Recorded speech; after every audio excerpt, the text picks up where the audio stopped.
walhamdulillah wassalatu wassalamu ala Rasulillah sayyidina wa maulana Muhammad ibn Abdullah wa ala alihi wa sahbihi wa man tabi'a hudahu wa walah amma ba'd. Subhanaka la ilma lana illa ma 'allamtana innaka antal alimul hakim wa la haula wa la quwwata illa billahil aliyyil azim. Allahumma anfa'na bima 'allamtana wa 'allimna ma yanfa'una wa zidna ilman nafi'a waj'al ilmana hujjatan lana la hujjatan 'alaina bi rahmatika ya arhamar rahimin amin.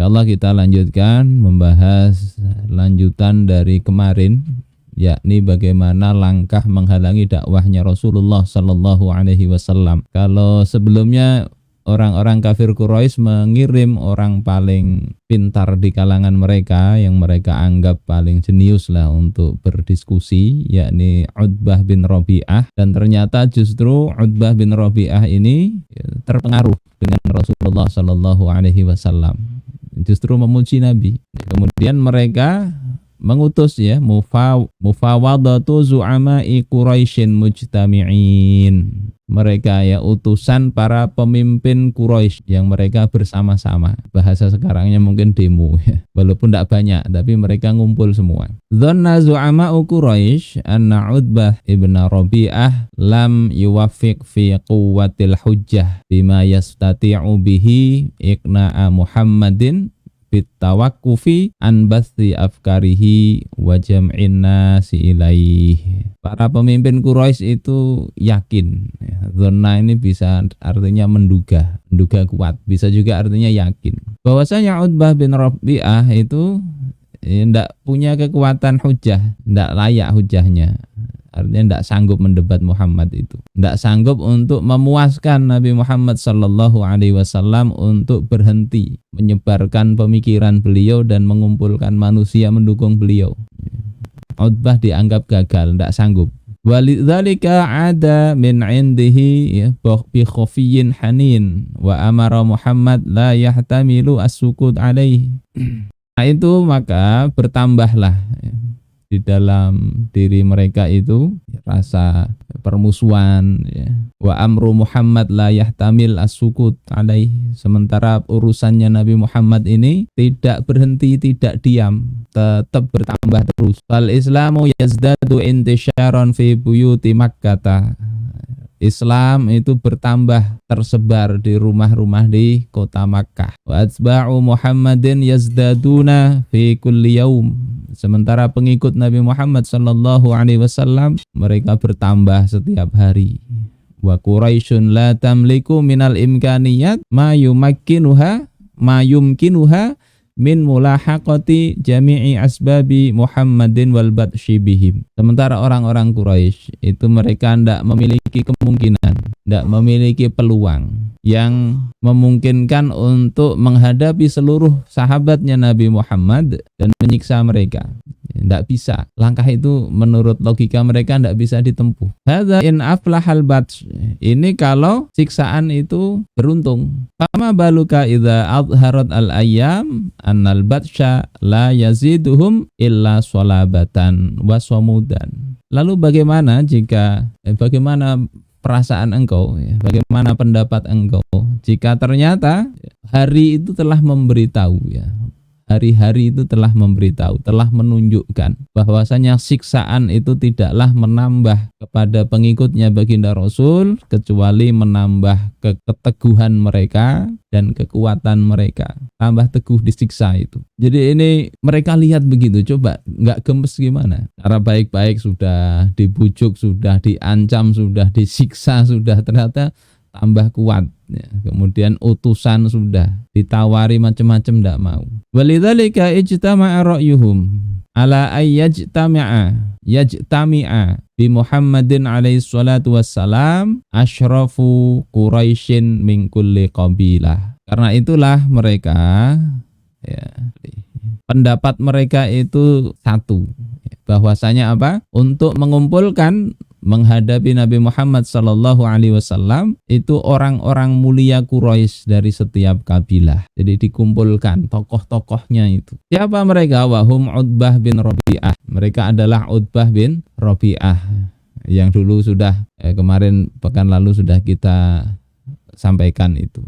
kemudian Syaibah bin Rabi'ah, saudaranya Utbah, kemudian Abu Sufyan bin Harb, kemudian An-Nadhr bin Al-Haris, kemudian Abul Bakhtari bin Hisham, kemudian Al-Aswad bin Muttalib, kemudian Zam'ah bin Al-Aswad, kemudian Al-Walid bin Al-Mughirah, bapaknya Khalid, kemudian Abu Jahal bin Hisham. Abu Jahal ini namanya Amr bin Hisham.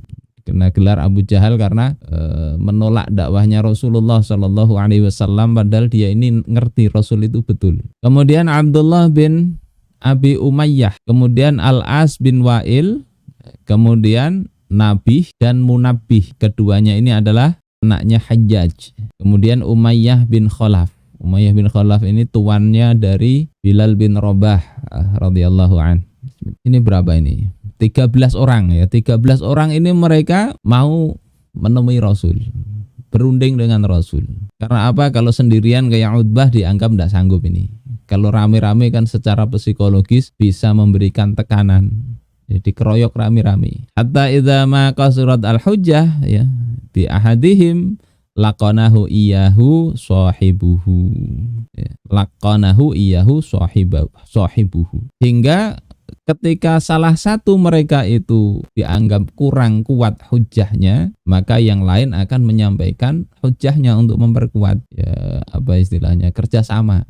Kalau satu ngomong ini kok kurang, lainnya bisa melengkapi. Ya. Nah, ini diceritakan di Sirah Ibnu Hisham bahwasanya mereka ini berkumpul setelah maghrib ya, di sisi Ka'bah mereka ngumpul itu. Ya, zaman dulu bisa dibayangkan Ka'bahnya tidak seperti sekarang, tapi ya posisinya di sana lah. Kemudian mereka mengutus kepada Nabi Muhammad sallallahu alaihi wasallam untuk memberitahu dan mengatakan inna asyrafa qaumika qad ijtama'u laka liyukallimuka fa'tihim. Ngutus orang, katakan kepada Nabi Muhammad itu, sesungguhnya orang-orang mulia dari kaum engkau itu telah berkumpul untuk engkau, untuk berbicara kepada engkau, maka datangilah dia, datangi mereka. Rasulullah Shallallahu Alaihi Wasallam kemudian mendatangi mereka sari'an, dengan cepat. Wa huwa yadhunnu annahu qad badalahum bima kallamahum fihi bada'un. Rasulullah itu menduga dan berharaplah bahwasanya ya mulai terbukalah pikiran orang-orang Quraisy ini, berharap begitu ya, mendakwahi ya, mereka berkumpul ini siap didaurohi ini ya, daurah tokoh-tokoh Quraisy ya. Kalau berhasil meyakinkan kan alhamdulillah ya, kesempatan seperti ini perlu didatangi. Kalau zaman sekarang ya ada orang-orang yang mungkin mempermasalahkan dakwah, kemudian mereka ingin diskusilah, asal diskusinya masih seperti orang-orang Quraisy ya, yang mereka ya, diskusi argumen seperti kemarin Utbah bin Rabi'ah itu, dengan adab diskusi tetap dilaksanakan. Tapi kalau yang terjadi itu adalah persekusi, ya tidak perlu dihadiri begitu. Wa kana alaihim harisan, dan adalah Rasulullah Shallallahu Alaihi Wasallam itu sangat berharap keimanan mereka. Yuhibbu rushdahum, dan Rasul itu mencintai kalau mereka itu bisa lurus pikirannya. Ini penting ya dalam dakwah itu. Kadang yang kita itu menginginkan orang itu baik, kadang itu kan muncul itu dendam, ini nih dasar menghalang-halangi dakwah itu, sehingga kita datang itu sudah niatnya itu ingin mengalahkan, niat itu ingin membuat mereka itu malu dan sebagainya. Nah, Rasul tidak begitu. Jadi Rasul itu meskipun bolak-balik itu disakiti oleh orang-orang Quraisy, ketika mereka ngumpul mau ketemu Nabi, Rasul itu membawa sikap senang kalau mereka itu mendapatkan petunjuk. Wa yu'izzu alaihi anittuhum, dan terasa berat atas beliau penderitaan mereka. Kalau di Al-Qur'an itu azizun alaihi ma anittum, rasa berat apa yang menyusahkan kalian itu pada diri Rasulullah Sallallahu Alaihi Wasallam. Rasulullah melihat umatnya ini tidak benar, itu berat dalam hati beliau. Ingin sekali umat ini bagus. Makanya kita ini ngaji itu juga sambil diniatkan supaya apa? Supaya Rasulullah Sallallahu Alaihi Wasallam itu senang kita ngaji. Ya. Ingin agar Rasulullah itu senang umatnya itu mengaji, belajar, taat, itu senang. Hatta jalasa ilaihim, hingga kemudian Rasul itu duduk menghadapi mereka. Faqalu lahu, maka kemudian orang-orang Quraisy ini berkata kepada beliau, ya Muhammad, inna qad ba'atsna ilaika linukallimak. Wahai Muhammad, sesungguhnya kami telah mengutus orang kepada engkau untuk berbicara dengan engkau. Wa inna, dan sesungguhnya kami wallahi ma na'lamu rajulan minal arab adkhala ala qaumihi misla ma adkhalta ala qaumik. Ya Allah, kami tidak tahu ada orang dari kalangan Arab itu memasukkan pemikiran kepada kaumnya seperti apa yang engkau masukkan pemikiran itu kepada kaum engkau. Tidak ada kami itu lihat orang seperti engkau ini. Ya, laqad syatamtal aba, engkau telah mencaci maki nenek moyang. Ya, padahal Rasulullah itu cuma sekedar menjelaskan bahwasanya apa yang disembah itu ya enggak benar. Tapi bahasa biasalah, bahasa orang tertuduh ya, itu mengatakan itu mencaci maki. Ini kelakuan orang Quraisy begitu. Dijelasin kebenaran dengan argumentatif dikatakan mencaci maki. Wa ibtaddina, ya engkau telah mencacat agama, yakni keyakinan-keyakinan mereka dulu. Wasyatamtal alihah, engkau telah mencaci maki juga Tuhan-Tuhan. Wasaffahtal ahlam, engkau telah menganggap bodoh keinginan atau mimpi, ya, cita-cita kaum engkau ini. Wafarraqtal jamaah, engkau telah memecah belah jamaah. Fama baqiya amrun qabihun illa qad ji'tahu fima bainana wa bainaka. Maka tidak ada peristiwa atau perkara yang jelek kecuali engkau datangkan. Jadi engkau ini membawa sesuatu yang jelek. Tidak ada kejelekan kecuali engkau datangkan antara kami dan engkau. Fa in kunta innama ji'ta bihadzal hadis ya tatlubu bihi alan. Ini tawarannya seperti Utbah akhirnya. Kalau engkau ngomong dakwah itu, yang engkau inginkan itu adalah harta, jama'na laka min amwalina hatta takuna aktsarona malan. Kalau engkau ingin harta, kami kumpulkan harta-harta kami hingga engkau ini menjadi orang yang paling banyak hartanya daripada kami. Ini serius karena diulang 2 kali. Kalau yang pertama kemarin Utbah bin Rabi'ah itu kata musannif itu cuma sekedar ini ya, jebakan politik. Ya, kalau Rasulullah mau ya itu bisa jadi tidak dikasih, tetapi yang diviralkan adalah oh ini loh Muhammad ini ya, ternyata ngomong dakwah ke sana kemari itu sekedar ingin harta ya, paling begitu. Tapi ini dikuatkan, pemimpin-pemimpinnya datang semua, artinya ini menunjukkan keseriusan, bukan sekedar janji politik yang kadang ya seperti zaman sekarang lupa mudah sekali melupakan, nggak ingat lagi. Wa in kunta innama tatlubu bihi syarafa fina, kalau engkau itu yang engkau dakwahkan itu tujuannya hanyalah mencari kemuliaan di antara kami, di tengah-tengah kami engkau ingin jadi orang yang paling mulia, fanahnu nusawwiduka alaina, maka kami akan menjadikan engkau pemimpin kami. Wa in kunta turidu bihi mulkan malaknaka alaina, kalau engkau itu ya menginginkan dengan dakwah itu kekuasaan, kerajaan, maka kami angkat engkau sebagai penguasa kami.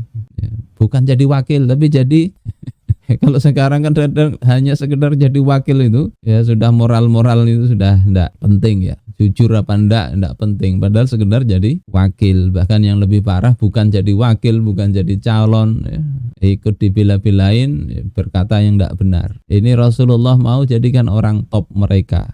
Wa in kana hadzal ladzi ya'tika ri'yan tarahu qad ghalaba 'alaik fadzalna laka amwalana fi talabit tibbi laka hatta nubri'aka min. Kalau yang datang kepada engkau itu adalah kemarin ya hantu, jin yang engkau lihat yang itu mengalahkan engkau, maka kami akan keluarkan harta kami untuk mencari tabib ya, mencari dukun, mencari dokter, mencari orang pintar untuk menyembuhkan engkau. Kami yang biayai, kami yang nyari. Au nu'adzira fik ya. Atau kami nu'adzira ini apa?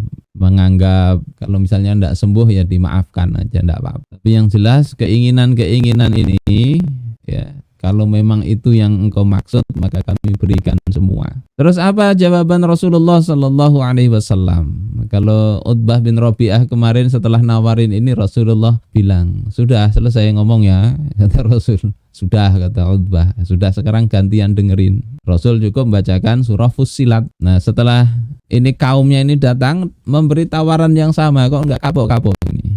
Sudah diberitahu kami enggak begitu. Maka Rasulullah mengatakan, ma bima taqulun. Aku ini enggak seperti apa yang kalian katakan. Ma ji'tu bima ji'tukum bihi atlubu amwalakum. Aku tidak membawa sebagaimana yang aku bawa kepada kalian risalah ini untuk mencari harta kalian. Dah in ajriya illa 'ala Allah, kalau di Al-Qur'an itu. Balasannya itu hanyalah dari Allah taala. Wala syarafa fikum, ya, ndak cari kemuliaan pada diri kalian. Kalau cari popularitas. Nanti setelah engkau begini ingin tampil di layar televisi kami tampilkan. Kalau sekarang begitu mungkin kan? Kami viralkan. Ndak begitu. Walal mulka alaikum, ndak pula ingin kekuasaan atas kalian. Walakinnallaha ba'atsani ilaikum rasula. Tapi sesungguhnya Allah Subhanahu wa taala itu telah mengutusku sebagai utusan untuk kalian. Diutus kepada kalian. Wa anzala alayya kitaban. Allah telah turunkan kepadaku kitab. Wa amarani an akuna lakum basyira wa nadhira. Dan Allah telah memerintahkan agar aku menjadi pemberi kabar gembira dan pemberi peringatan bagi kalian. Ini loh tugasku ini. Ya, apa ini tupoksinya dari Allah Ta'ala itu begitu, bukan mencari sekedar remah-remah duniawi yang tidak berarti itu.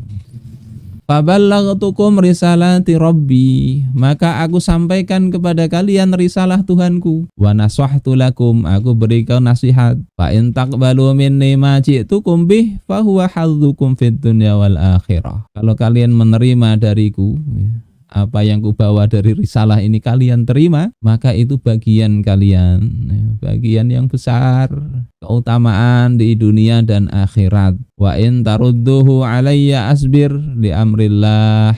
Kalau kalian tolak, maka aku wajib bersabar terhadap perintah Allah ini. Hatta yahkumallahu baini wa bainakum, hingga Allah memutuskan bagaimana menyelesaikan antara aku dengan kalian. Ini jawaban Rasulullah sallallahu alaihi wasallam. Jadi tidak gemeter dihadapi para pemuka Quraisy. Padahal kita tahu orang Quraisy waktu itu, ya kalau memang zamannya saat itu mau perang ya perang, bunuh ya bunuh. Rasulullah sallallahu alaihi wasallam menjawab dengan tegas, ya. Padahal yang dihadapi itu adalah belasan, bukan kroco-kroconya Quraisy, tapi belasan orang-orang kuat dari suku Quraisy. Wa hadza sya'nu ashabil mabadi' wad da'awati la yaqbaluna al-musawamah fiha. Inilah sebetulnya kondisi, ya, keadaan, kedudukan orang-orang pengemban ideologi, pengemban mabda itu mestinya begini sikapnya. Pengemban dakwah itu begini. Layang balulal musawamah, tidak menerima tawar-menawar fiha, di dalam urusan ideologi, di dalam urusan dakwah. Ini yang kayaknya perlu sering-sering, ya. Kita mungkin membaca ini, ya ingatlah bagaimana perjuangan itu. Tapi mungkin lupa ketika sudah apalagi terjun langsung ke dalam dunia perpolitikan, ya. Kemudian yang lebih ke depan itu adalah bagaimana kekuasaan itu diraih, maka bisa jadi lupa terhadap ideologi yang mau didakwahkan. Makanya ini pentingnya ngaji, pentingnya mutolaah, pentingnya ada pada lingkungan orang-orang yang senantiasa menjernihkan kofahnya. Jadi tidak tawar-menawar untuk urusan apa mabda, saat berdakwah maupun saat berkuasa sekalipun. Saat sudah menjadi penguasa kan nanti juga pasti ada tawar-menawar. Pasca Rasulullah beliau jadi penguasa, gimana ada perjanjian dengan negara-negara tetangga, itu pasti ada tawar-menawar. Kalau motivasi utamanya bukan dakwah, tentu akan tidak sampai berkembang sampai sekarang ini Islam itu. Tapi motivasinya ya mengemban dakwah. Tidak tawar-menawar dalam hal apa? Dalam hal mabda. Ada kaidah al-ghayah la tubarriru al-wasitoh atau al-wasilah. Tujuan itu tidak kemudian menjadikan sesuatu perantaranya otomatis dianggap baik. Tujuan tidak boleh menghalalkan segala cara. Bahasa Indonesia sederhananya begitu. Ini Rasulullah begitu ya. Bukannya Rasulullah banyak duitnya, enggak. Tapi ini semata-mata memang keteguhan baginda Rasul sallallahu alaihi wasallam. Wala yabi'unaha bi'arudin zailin min a'radid dunya. Dan tidak akan menjual ideologi, menjual idealismenya itu dengan kekayaan temporer dari kekayaan dunia. Kekayaan yang akan hilang juga. Coba itulah. Bahkan belum tentu didapat. Didapat itu belum tentu. Misalnya setelah dengar itu ya Rasulullah kemudian mengatakan, ya sudah aku ingin semua yang kalian katakan tadi, harta ingin juga, kekuasaan ingin, semuanya ingin. Nah, setelah itu paling tepuk tangan. Oh ternyata ini ya tujuannya. Ada di videonya sudah.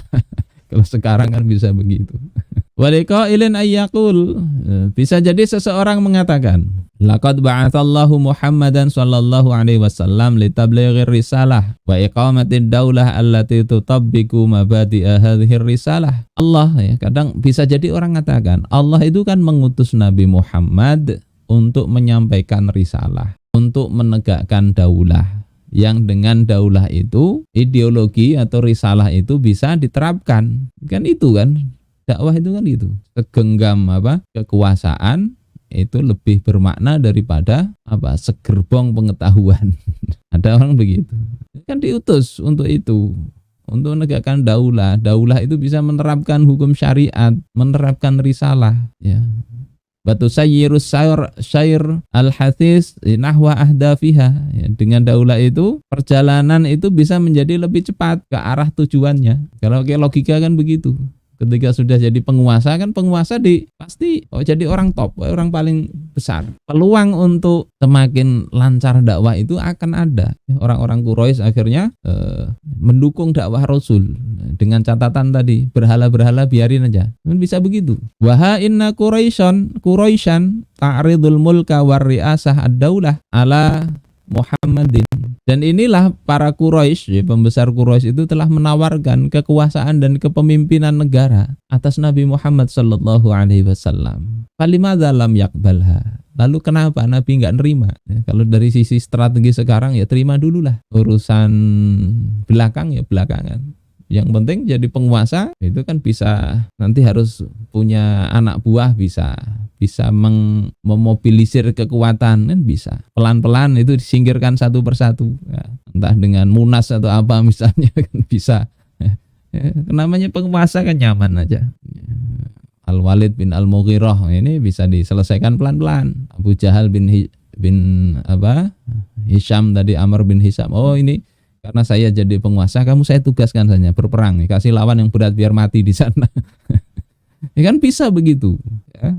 Mungkin orang berpikir begitu dan banyak orang kadang berpikir begitu sekarang ini. Penting kekuasaan dulu lah, nanti mau apa belakangan. Karena kalau kekuasaan tidak didapat, gimana kita bisa menerapkan Islam itu?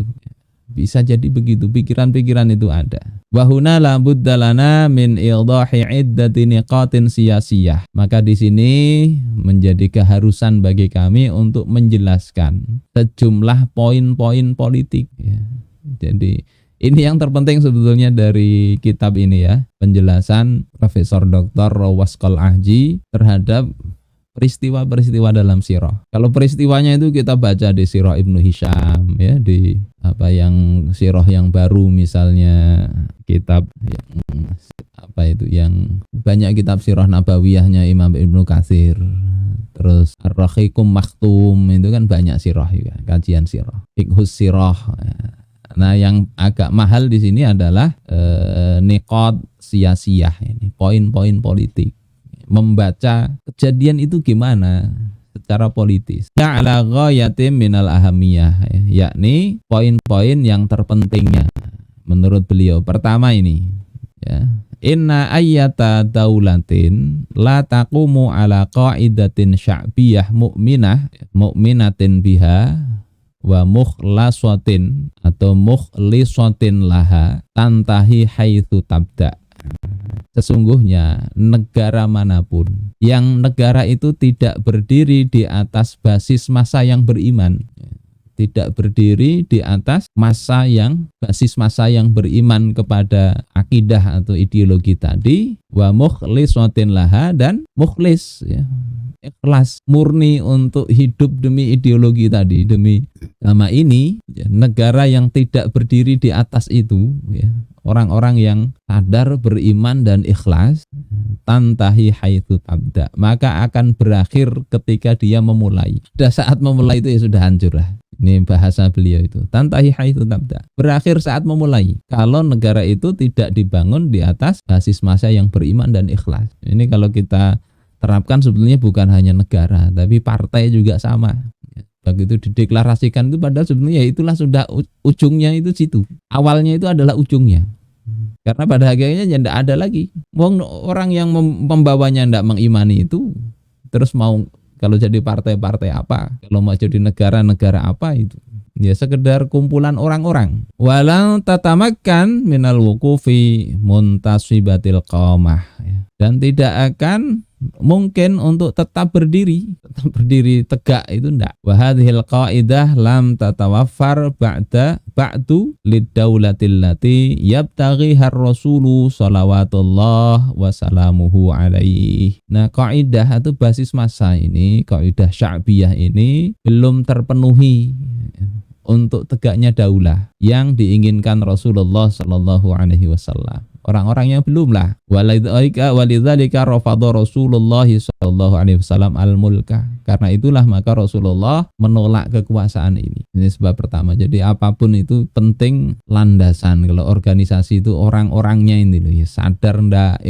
ikhlas ndak. Kalau ndak sejak awal itu sudah hancur ya. Kemudian yang kedua, innad daulata bihajatin ila ajhizatin basyariyah. Ia asyaddu ma takunu imanan wa aktsaru ma takunu ikhlason. Negara itu perlu struktur orang. Perlu orang-orang. Ya, ajhizah basyariyah. Negarawannya itu loh siapa?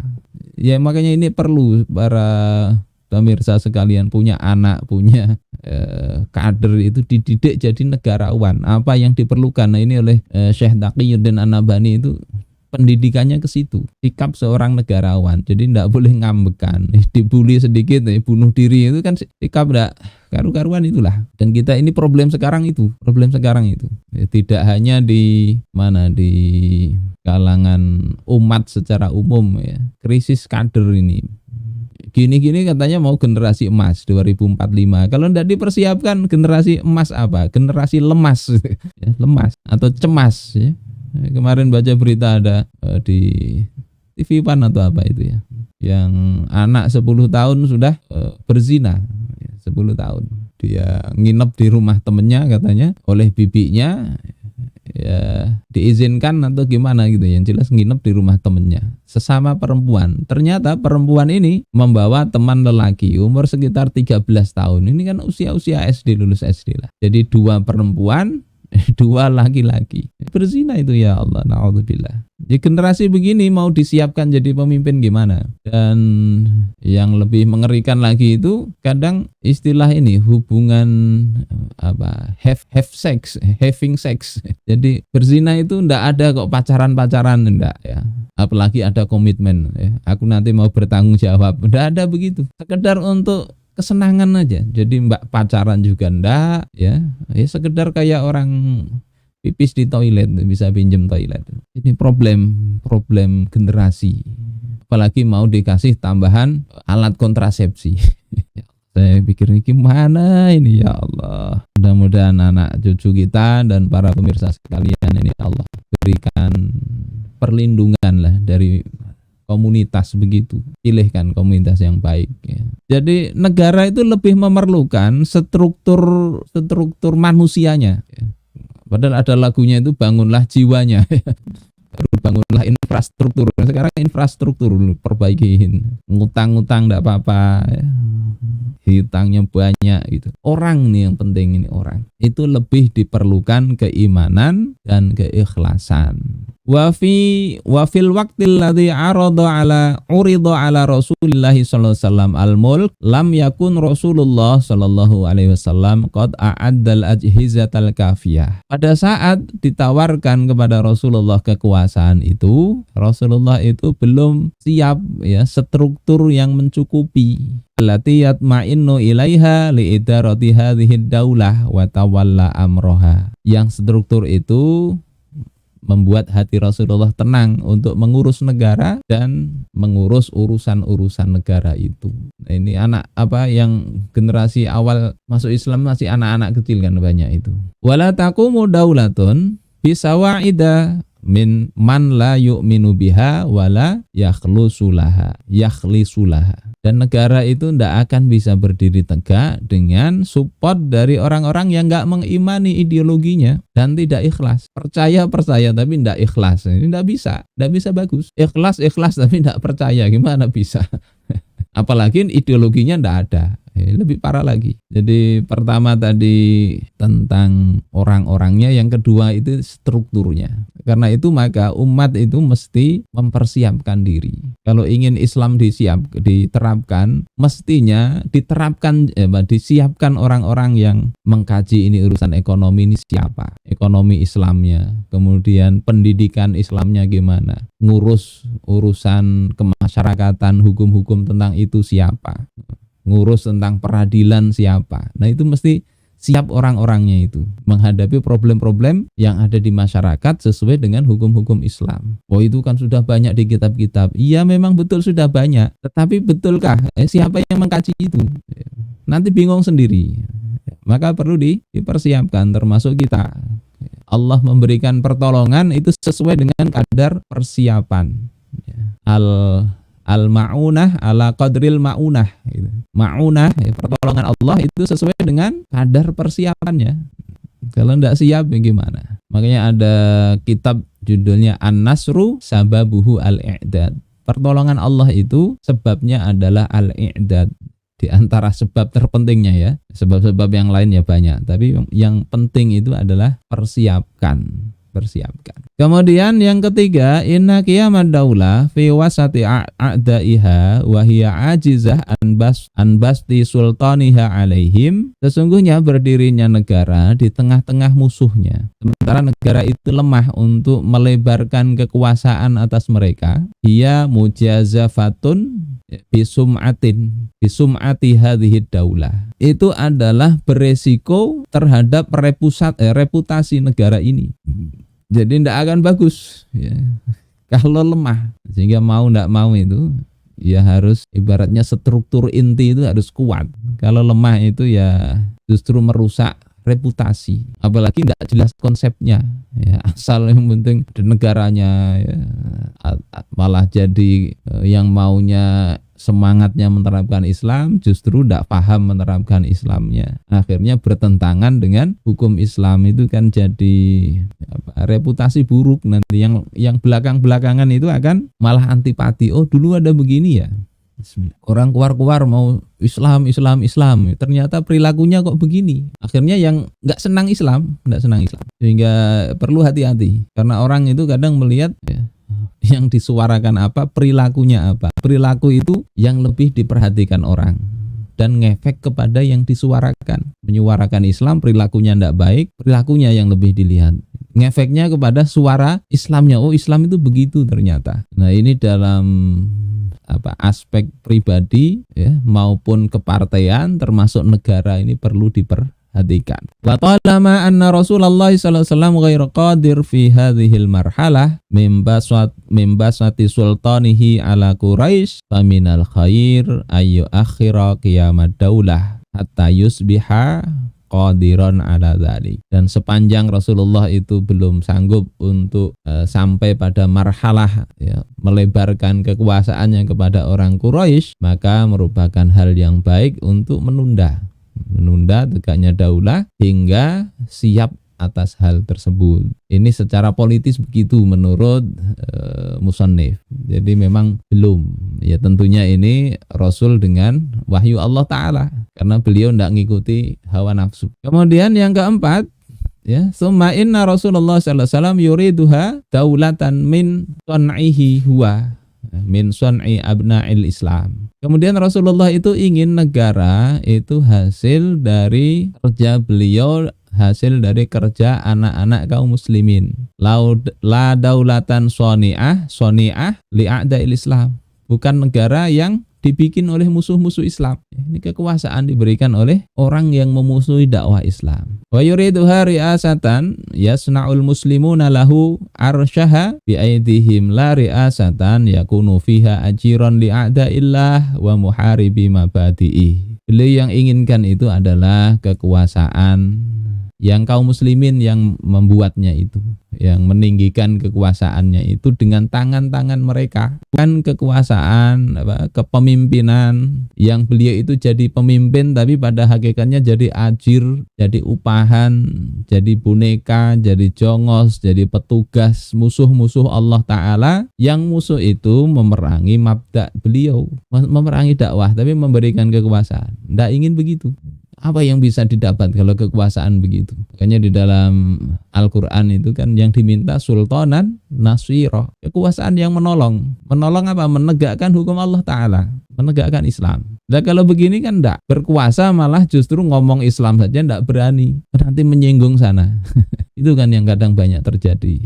Na'udzubillah. Itu walaupun berkuasa sebetulnya dia jadi pelayan para oligarki masa itu, ya bubuan Abu Jahal dan kawan-kawannya. Karena daulata hadza sya'nuha la tastati'u mumarasata ziyadatiha 'alal wajhil akmal.